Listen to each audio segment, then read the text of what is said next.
आपका नाम क्या है?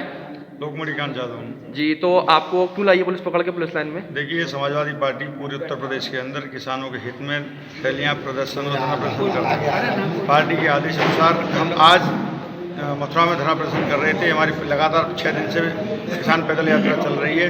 अब हमारी अभिव्यक्ति भी की आज़ादी भी छीन ली है इन लोगों ने।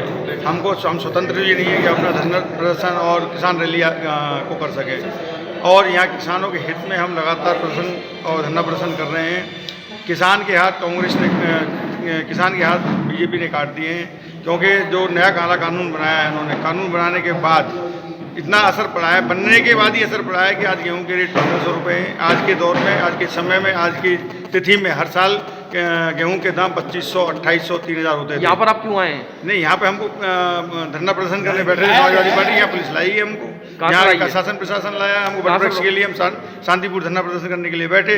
हमको 2 मिनट के लिए भी नहीं बैठने दिया, तुरंत उन्होंने गाड़ी लगाई और उठा के हमको भेज दिया गया। सरकार से क्या मांग है?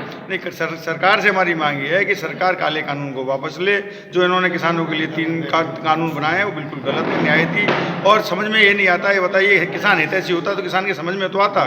सरकार भी नहीं समझा पा रही है इनको और किसानों के भी समझ में नहीं आ रहा है। तो ऐसा कानून कैसा है जो व्यक्ति के भी समझ में नहीं आ रहा और सरकार भी नहीं समझ पा रही थी। आपने जिला मुख्यालय पे डीएम साहब को कोई ज्ञापन वगैरह दिया है? देखिए, आज हमारा धरना प्रदर्शन का कार्यक्रम था। केवल धरना प्रदर्शन हम शांतिपूर्ण से करना चाहते थे, इन्होंने नहीं करने दिया। इसलिए हमने माननीय योगी जी का और मोदी जी का पुतला फूंका। हमारे चैनल के माध्यम से आप सरकार को क्या संदेश देना चाहेंगे? हम सरकार को संदेश देना चाहते हैं कि अगर ये क्या नाम है कानून वापस नहीं हुआ तो लगातार इसी तरह समाजवादी पार्टी पूरे उत्तर प्रदेश में सरकार के विरोध धरना प्रदर्शन करती रहेगी, साइकिल यात्राएं निकालती रहेगी, पैदल मार्च निकालती रहेगी। चाहे हमको इसमें जेल हो जाए, इमरजेंसी की तरह कर दिया है कि किसी भी राजनीतिक पार्टी को इस क्षेत्र में नहीं उतरने दिया जाए। जी नेताजी, बताएं कि पुतला जलाने की क्या आवश्यकता पड़ गई और घर के बाहर आज विरोध क्यों कर रहे हैं आप लोग? आज समाजवादी पार्टी के राष्ट्रीय अध्यक्ष के आह्वान पर पूरे प्रदेश में जिला हेडक्वार्टर पर किसानों के समर्थन में आंदोलन होना था। सभी पूरे देश में आज किसान हड़ताल पर बैठा है। किसानों की जो काला कानून पास किया है, अध्यादेश पास किया है किसान विरोधी, उसको लेकर के आज किसानों के समर्थन में समाजवादी पार्टी धरना प्रदर्शन जिला हेडक्वार्टर पर करने वाली थी।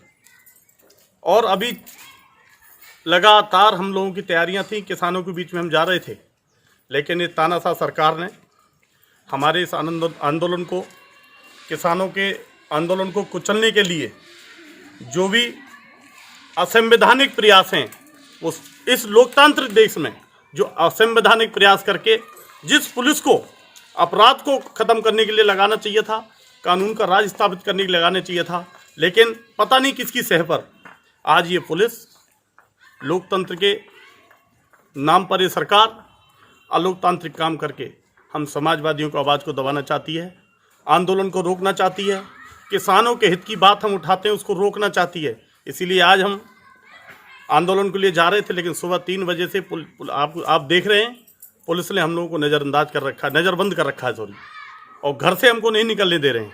घर के बाहर भी पुलिस है।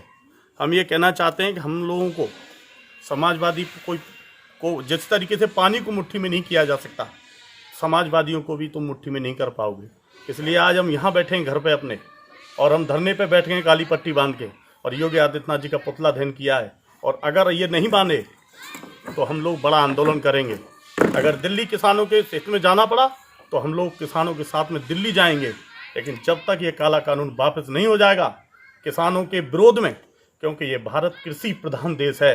मैं प्रधानमंत्री जी को बताना चाहता हूँ कि प्रधान शब्द यहाँ सेकंड प्रायोरिटी है और फर्स्ट प्रायोरिटी भारत में कृषि है, और इसीलिए इसको कृषि प्रधान देश कहते हैं।